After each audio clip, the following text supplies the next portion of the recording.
রাজধানীর কেন্দ্রস্থল গুলশান বনানীর সংলগ্ন কড়াইল বস্তি ঢাকার সবচেয়ে বড় অনানুষ্ঠানিক বসতি এখানে প্রায় ৯০ একর এলাকা জুড়ে বিস্তৃত এই ঘনবসতি প্রায় ১০,০০০ ঘর আর ১.৫ লক্ষাধিক মানুষের জীবনযাত্রা শুধুমাত্র দারিদ্র্য নয়, অনিশ্চয়তা, ঝুঁকি এবং অগ্নিকাণ্ড এখানে বহু পরিবারের জন্য নিত্যসঙ্গী হয়ে দাঁড়িয়েছে। ২৫ নভেম্বর বিকেল ৫টা ২২ মিনিটে হঠাৎ করে ছড়িয়ে পড়ে আগুন কড়াইল বস্তিতে।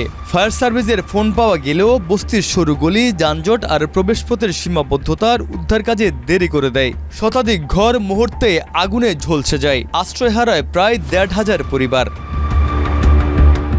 নতুন ধ্বংস কিন্তু পুরনো প্রশ্ন। একটি বস্তিতে এত ঘন ঘন আগুন লাগার পেছনের কারণ কি? ২০১৬, ২০২৩, ২০২৪ এবং এবার ২০২৫ একটিও দুর্ঘটনাজনিত এলোমেলো ঘটনা বলে মনে হয় না, বরং এটি একটি পুনরাবৃত্ত প্যাটার্ন বলে মনে করছেন বিশেষজ্ঞরা, যার পেছনে রয়েছে নির্মাণগত দুর্বলতা, অপরিকল্পিত বসতি এবং নজরদারিহীন বৈদ্যুতিক সংযোগ।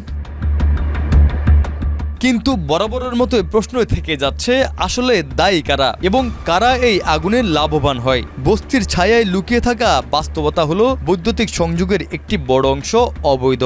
খোলা তার, একটির উপর আরেকটি সংযোগ এবং শীতের সময় চুলা বা বৈদ্যুতিক হিটার, এগুলো স্বাভাবিকভাবেই আগুনের ঝুঁকি বাড়ায়। ফায়ার সার্ভিসের কর্মকর্তারা প্রায়ই বলেন, বাস্তবত আগুন লাগার সময়ের ব্যাপার এই বস্তিতে। আর এর পেছনের কারণ হিসেবে আরও একটি বড় কারণ রয়েছে, এখানে রয়েছে একাধিক গ্যাসের সিলিন্ডারের ব্যবহার, যা নিতান্তই এই ঝুঁকিপূর্ণ অপরিকল্পিত বস্তির জন্য বড় ঝুঁকি। তবে এই আগুন কি সবসময় দুর্ঘটনা, নাকি এর পেছনে রয়েছে অন্য আরও কোনো কারণ? ঠিক ১ বছর আগে Bangladesh association of software and information সার্ভিসের সভাপতি সৈয়দ আলমাস কবির কড়াইল বস্তিতে হাইটেক পার্ক নির্মাণের পরিকল্পনা দ্রুত বাস্তবায়নের তাগিদ দিয়েছিলেন। ২০২৪ সালের ৯ নভেম্বর এক সেমিনারে তিনি বলেছিলেন, কড়াইল বস্তিতে হাইটেক পার্ক করার পরিকল্পনা অরাজনৈতিক, সরকারের সময় সেটা বাস্তবায়নের মোক্ষম সময়। কারণ হিসেবে তিনি বলেছিলেন, নির্বাচিত সরকার বস্তি উচ্ছেদের ঝুঁকি নেবে না।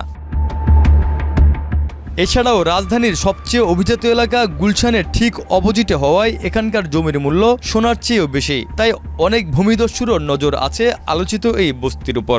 কারো কারো মতে স্বার্থান্বেষী গোষ্ঠী সময় সময়ে চাপ তৈরি করে আগুনকে অস্ত্র হিসেবে ব্যবহার করছে, তবে কোনোটাই প্রমাণিত নয়, শুধু পুনরাবৃত্তি থেকেই সন্দেহের জন্মায়।